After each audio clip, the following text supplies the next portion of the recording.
एक बार भगवान विष्णु जी शेषनाग पर बैठे बैठे बोर हो गए और उन्होंने धरती पर घूमने का विचार मन में किया।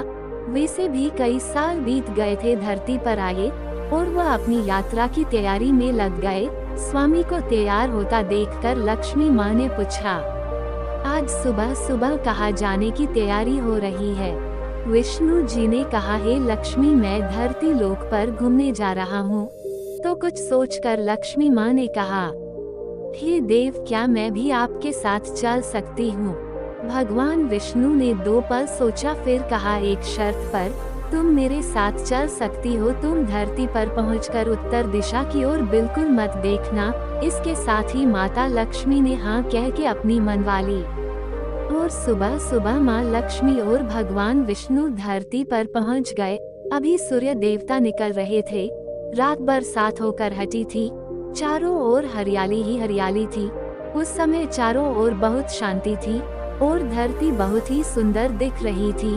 और माँ लक्ष्मी मंत्र मुग्ध होकर धरती को देख रही थी और भूल गई कि पति को क्या वचन देकर आई है। और चारों ओर देखती हुई कब उत्तर दिशा की ओर देखने लगी, पता ही नहीं चला। उत्तर दिशा में माँ लक्ष्मी को एक बहुत ही सुंदर बगीचा नजर आया और उस तरफ से भीनी भीनी खुशबू आ रही थी और बहुत ही सुंदर सुंदर फूल खिले थे।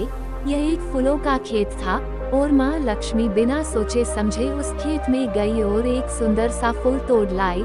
लेकिन ये क्या, जब माँ लक्ष्मी भगवान विष्णु के पास वापस आई तो भगवान विष्णु की आंखों में आंसू थे और भगवान विष्णु ने माँ लक्ष्मी को कहा कि कभी भी किसी से बिना पूछे उसका कुछ भी नहीं लेना चाहिए और साथ ही अपना वचन भी याद दिलाया।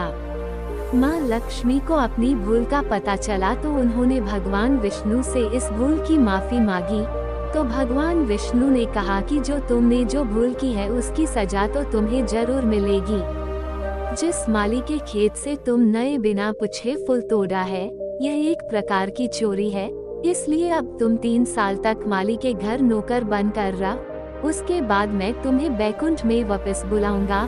माँ लक्ष्मी ने चुपचाप सर झुकाकर हाँ कर दी। आजकल की लक्ष्मी थोड़ी थी और माँ लक्ष्मी एक गरीब औरत का रूप धारण करके उस खेत के मालिक के घर गई। घर क्या, एक झोपड़ा था और मालिक का नाम माधव था।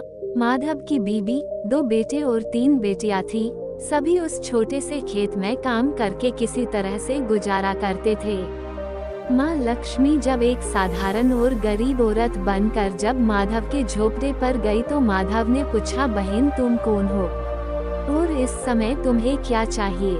तब माँ लक्ष्मी ने कहा, मैं एक गरीब औरत हूँ, मेरी देखभाल करने वाला कोई नहीं। मैंने कई दिनों से खाना भी नहीं खाया, मुझे कोई भी काम दे, साथ में मैं तुम्हारे घर का काम भी कर दिया करूँगी। बस मुझे अपने घर में एक कोने में आसरा दे दो। माधव बहुत ही अच्छे दिल का मालिक था।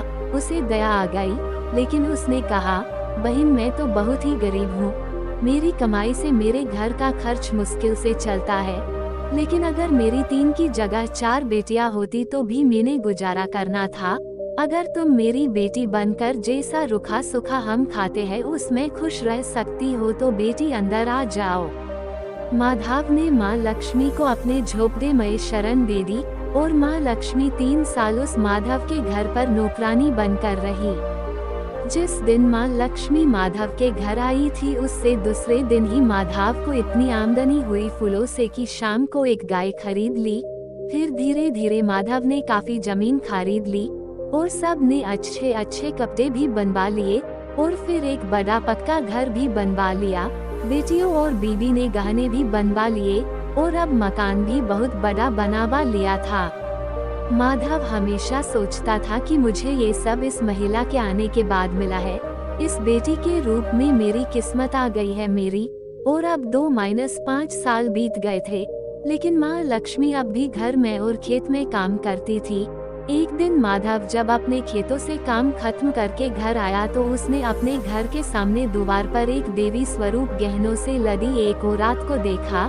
ध्यान से देखकर पहचान गया, अरे ये तो मेरी मुंह बोली चौथी बेटी यानी वही औरत है। और पहचान गया कि यह तो माँ लक्ष्मी है। अब तक माधव का पूरा परिवार बाहर आ गया था और सब हैरान होकर माँ लक्ष्मी को देख रहे थे।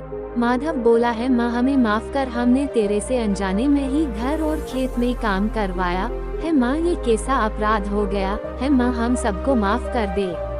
अब माँ लक्ष्मी मुस्कुराए और बोली है माधव तुम बहुत ही अच्छे और दयालु व्यक्ति हो, तुमने मुझे अपनी बेटी की तरह से रखा, अपने परिवार के सदस्य की तरह से।